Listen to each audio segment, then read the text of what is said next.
आज उनसे मिलना है हमें, चलो उनके लिए कुछ लेते चले। जी हाँ, कल ईरान को यूएस से मिलना है, इसलिए ईरान यूएस के लिए कुछ लेकर जाना चाहता है। पर यहाँ गुजिया वुजिया और बर्फी वर्फी नहीं, बल्कि ऑयल, गैस, मिनरल्स और यूएस एयरक्राफ्ट परचेज को लेकर $1 बिलियन का ऑफर लेकर जाना चाहता है। नमस्कार, मैं हूं दीपक मुनि और आप हैं मेरे साथ डे टीवी पर। ईरान की आज सरकारी न्यूज एजेंसी फार्स न्यूज में आर्टिकल छपा है, जिसमें लिखा है कि ईरान के डेप्यूटी फॉरेन मिनिस्टर हामिद घनबरी कहते हैं कि ईरान यूएस के साथ ऑयल, गैस और मिनरल्स के जॉइंट एक्सप्लोरेशन की डील को डिस्कस कर रहा है। यहाँ पर यूएस ईरान में आकर ईरान के खनिज पदार्थों का खनन करेगा, जिससे यूएस को भी बराबर का फायदा मिलेगा। हामिद घनबरी का कहना है कि अभी तक का जो भी यूएस और ईरान के बीच डील्स हुई हैं या डील्स को लेकर निगोशिएशंस हुई हैं, उनमें यूएस को कोई पर्सनल बेनिफिट नहीं मिल रहा था, इसलिए वो डील सस्टेन नहीं कर पाई। यहाँ पर इनका इशारा 2015 में हुई joint comprehensive plan of action के ऊपर है। उस डील में ईरान ने अपने न्यूक्लियर प्रोग्राम्स को रेगुलेट किया था, बदले में वेस्टर्न कंट्रीज ने ईरान के ऊपर से सैंक्शंस हटा दिए थे। उस डील की अगुवाई यूएस के प्रेसिडेंट बराक ओबामा कर रहे थे।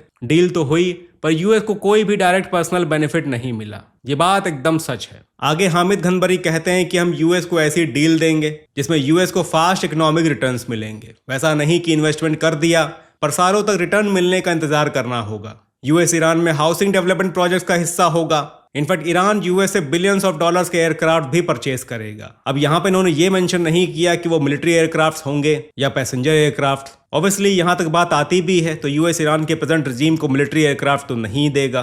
पर ये जो डील ईरान यूएस को ऑफर करने जा रहा है, इस पर डोनाल्ड ट्रंप फिसल जरूर सकते हैं। मतलब इमेजिन करिए, यूएस ईरान में ऑयल एक्सप्लोरेशन कर रहा है, जहां ट्रंप और अली खamenei साथ खड़े होकर साइट का मुआयना ले रहे हैं। दोनों खुश दिखाई दे रहे हैं और ऐसा लग रहा है जैसे यूएस ने मिडिल ईस्ट में एक और अलाय ढूंढ लिया है। नाइटमेयर से कम नहीं होगा ये नेतन्याहू के लिए, मोहम्मद बिन सलमान के लिए और टर्की के लिए भी, क्योंकि मिडिल ईस्ट में जिस तरह की जियोपॉलिटिकल केमिस्ट्री है, ईरान और सऊदी अरब में रीजनल डोमिनेंस के साथ साथ शिया और सुन्नी का सेक्टोरल कन्फ्लिक्ट भी है। इन दोनों के साथ साथ टर्की भी खुद को मुस्लिम वर्ल्ड का लीडर बना हुआ देखना चाहता है। और ऐसे सूरत हाल में जब ये लोग ईरान में रिजीम चेंज होने की मनोकामना लिए बैठे हैं, ईरान की इस तरह की कोई डील अगर यूएस से होती है तो ये वाकई में इनके लिए नाइटमेयर से कम नहीं होगा। पर ऐसी पॉसिबिलिटी की चांसेस ना के बराबर है, क्योंकि ईरान इसके बदले में यूएस को वो नहीं देना चाहता जो यूएस और इजराइल चाहते हैं, यानी कि ईरान में न्यूक्लियर फ्यूल का zero enrichment. Iran zero enrichment के लिए तैयार नहीं है। यूएस और इजराइल की ये पहली ही शर्त है। कल बीबीसी को एक इंटरव्यू में ईरान के एक और डेप्यूटी फॉरेन मिनिस्टर माजिद तगरेमांची ने कहा कि जीरो इनरिचमेंट ईरान की तरफ से टेबल पर है ही नहीं। So they've dropped that demand. As I said, you have to ask this question But as far to as them. you But as far as we are you're at the concerned, table, you know what the deal is.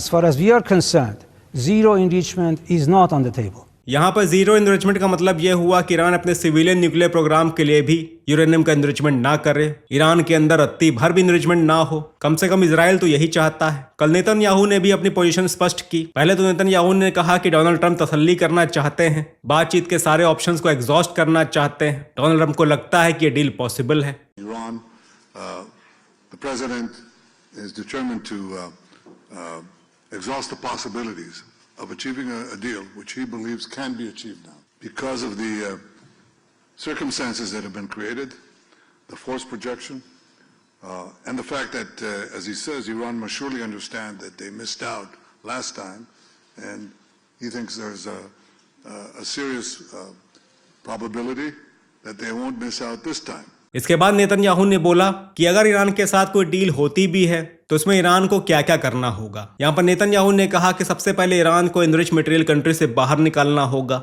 वैसे इसके लिए Iran पहले से ही तैयार था। फिर Netanyahu कहते हैं कि जीरो इनरिचमेंट के साथ साथ ईरान में इनरिचमेंट करने वाली टेक्नोलॉजी को भी खत्म करना होगा, सारे इक्विपमेंट्स को डिस्ट्रॉय करना होगा, ताकि ईरान बाद में चाहकर भी इनरिचमेंट ना कर पाए। I said that if a deal is to be reached, it should have several components that we believe are important not only for the security of Israel, but for the security of the world, the United States, the region, the world. The first is that all enriched material has to leave Iran. The second is that there shall be no enrichment capability, not stopping the enrichment process, but dismantle the equipment and the infrastructure that allows you to enrich in the first place. Netanyahu के agenda पर Iran का ballistic missile programme भी है। ये कहते हैं कि Iran को मिसाइल टेक्नोलॉजी कंट्रोल रिजीम यानी कि MTCR के सेट स्टैंडर्ड्स को फॉलो करते हुए अपनी मिसाइल्स की रेंज को 300 किलोमीटर तक लिमिट करना होगा, वो जो ईरान नहीं कर रहा है। And the third is to deal also with the questions of ballistic missiles There's an MTCR limitation of 300 kilometers, and Iran is supposed to adhere to it. Of course it doesn't, as the Rising Lion operation by itself manifested. Everybody knows that. And the fourth is dismantle the axis of terror that Iran has built. It's been smashed, but it's still there. It's trying to recover, as Iran itself is trying to do.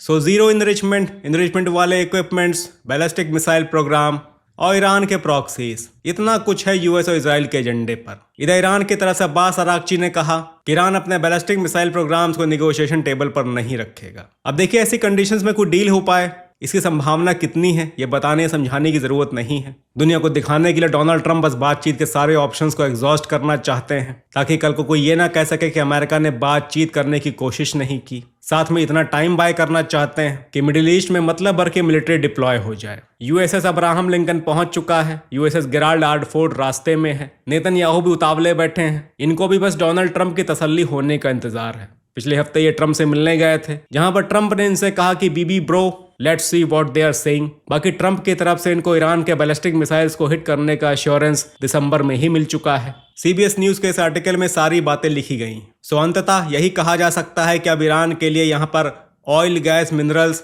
Gujiya उजिया, बर्फी से कुछ हासिल नहीं होगा। Options ये हैं कि या तो ये वॉर के लिए तैयार रहें या फिलहाल के लिए यूएस की सारी डिमांड्स को मान लें, 3 साल का वेट करें, क्योंकि ट्रंप अनिश्चित काल के लिए प्रेसिडेंट नहीं है। इसके बाद कोई ना कोई सेंसिबल प्रेसिडेंट आएगा जो ईरान के साथ कोई सेंसिबल डील करेगा। Either way ball is in Iran's court. अब देखना यह है कि यहाँ पर ईरान कैसे प्ले करता है। ट्यूसडे यानी कि 17 फरवरी को इनकी मीटिंग जेनेवा में होने वाली है। ईरान की तरफ से अब्बास अराक्ची वहां पहुंच चुके हैं। यूएस की तरफ से स्टीव विटकॉफ और ट्रंप के दामाद जैरेड कुशनर होंगे। देखिए क्या निकल कर आता है।